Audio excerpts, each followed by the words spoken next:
Als 31 anys, Fede Van Laque li va arribar l'oportunitat de jugar a un dels grans de l'ACB. L'argentí, de moment, però, està sent irregular, tot i ser un fix de Salva Maldonado, ja que compta amb 26 minuts de mitjana. L'Escorta assegura que l'equip anirà amunt a la segona volta i que l'aturada que han tingut de 3 dies els anirà molt bé. Bueno, tomamos este parón como una forma de renovar nuestro aire y ya tomar la recta final de la liga para intentar pasar un final de temporada con más alegrías que tristezas y sobre todo que la gente disfrute con nuestro juego, de esa forma pues las victorias que vayan llegando para estar más tranquilos.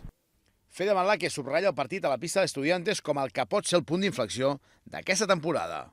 Y este sábado será una final, es un partido de valor doble o triple porque es un rival directo y queremos ir por la primera victoria fuera de casa, así que lo vamos a tomar como una gran final, una gran posibilidad de poder dar un saltito más para arriba y bueno, afianzar nuestro juego que falta nos hace. D'altra banda, l'equip avui s'entrena, tot i que habitualment els dimecres fa festa. El tècnic verdinegre és conscient de la importància que té el partit de dissabte, que podria suposar la primera victòria a domicili en tota la temporada.